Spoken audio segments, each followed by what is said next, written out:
My Jeff's Journal continues tonight as I remember and look back on my broadcast career over the last 4 decades. And over the years, I've covered the homeless crisis extensively, beginning in the 1980s when I lived on the streets to see the problem firsthand, as you're about to see in tonight's Jeff's Journal.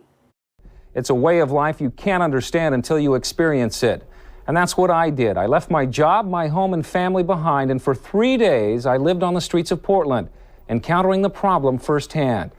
As I start this special series of reports, I want to show you some of the people most of us ignore.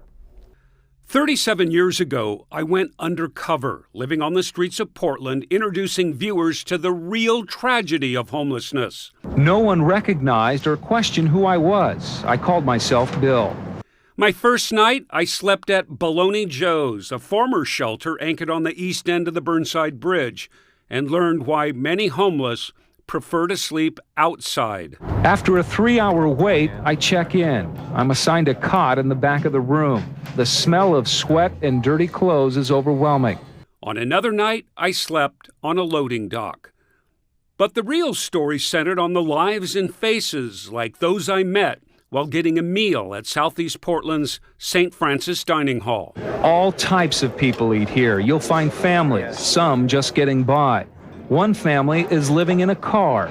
It's the children I remember. In many cases, it's their only meal of the day. My series of reports back then galvanized the city, but it failed in one big way, predicting the future. No one could have ever imagined back then just how bad the problem would become. Oh, man. 30 years after my first report, I presented a 5-part series called The Unsheltered Truth. I followed the lives of 3 different homeless people, including a 70-year-old man. Are you doing okay, Pops? Inside this tent, a 70-year-old man moaning in pain. I just want to make sure Pops is doing okay. He's known as Pops. He's been living on the streets for the last 10 years. Pops suffers from severe neuropathy. He hasn't been able to get up from the ground for the last few days. Pops, your feet are not in good shape. No. They feel like blocks of wood. I also brought you the story of a young woman named Princess who was camping out on the corner of Southwest 10th and Columbia. She calls herself Princess. For the last month, this has been her home. Life or trouble? Well, life in general for you. Strangers pass by, sometimes offering food. There are some other things inside. A lost soul living on a Portland sidewalk. Across the river on the east side, Samantha has been living by herself in a tent by a dumpster near a loading dock. She's 24. I had all these laid down, and I would just lay down. There's a pallet underneath there, and I had a shopping cart over there with my tools and my clothes. In my report titled Sweep and Repeat, I showed you how homeless tents and people would be swept from one location and would simply set up camp on another corner. We've done a referral on her a while back and are kind of guiding her through the process, trying to get her off the street and into housing. But while waiting for housing, Sam will remain living on the street, just not here. And where will most of these people go after this? We try to guide them, but we can only guide them so far. This is where they come through at. Greg Baker heads up Blanchet House, which has been helping Portland's homeless for 70 years. Greg Baker was the director of Blanchet House back in 2018. He was very blunt on how the visible homeless problem has affected Portland's reputation, especially visitors arriving in town. And they say it's a nice place to visit. But you know the last thing they say? They say, but I don't understand why they've got such an intense homeless problem out there. And they don't talk about that for 5 seconds. They talk about that for 5 minutes. And welcome to tonight's KOIN 6 Town Hall, The Unsheltered Truth, Searching for Solutions. I'm Jeff Gianola. KOIN 6 presented a town hall program in 2023, The Unsheltered Truth, Searching for Solutions, bringing together local policymakers and those working with the homeless on the streets. And I traveled to San Diego to show you how they were dealing with the homeless problem on a large scale, something Portland wasn't doing at the time. People here are assigned transition managers. Data is collected. The homeless here are immediately surrounded by the services they need. Their main mission?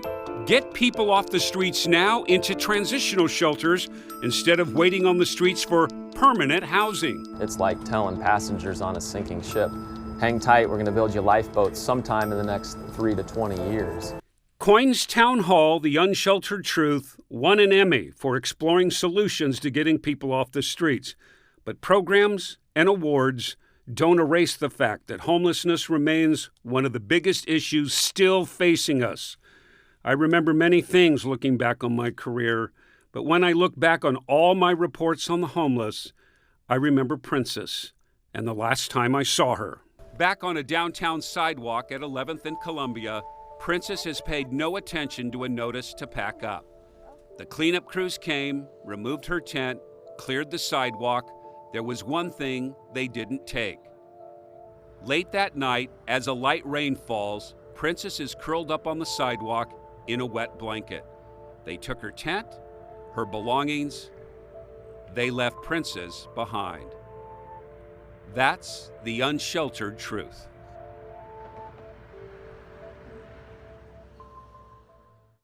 You know, during that report, the gentleman who ran the shelter in San Diego said, in Portland, you are confusing compassion with tolerance. That really hit home with many people after that story. Now, Mayor Wilson announced that the city will start citing homeless people for camping on the streets when there are indoor shelters available and they refuse to move. Now, stay tuned Monday for a very special Jeff Gianola look back on my one-on-one interview with the legendary anchorman, Walter Cronkite. Cronkite was here in Portland back in 2004, and I had the rare opportunity to meet and talk with him.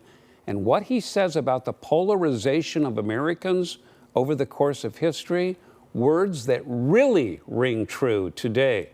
That's Monday as we open another chapter in Jeff's journal. Jeff, what goes through your mind as I know you were working this for quite some time. Over the years, you had talked to me about all of this work you had done on covering the homeless crisis. But as you watch that piece come together, what really comes to your mind right now? I think that Portland often thinks they have the unique solution to something, and we do sometimes. But Portland is so adverse to looking at what is working over here or what's working over there. They want their own solution, and sometimes the best solution is what's working in another place. Why not adopt that or, try to make it work here? Right. And I think we lost a lot of years trying to solve it on our own without looking at what others are doing and looking at other successful programs. Yeah, as you saw in San Diego, just one of many examples. Well, once again, thanks for showing us that look back on your incredible career.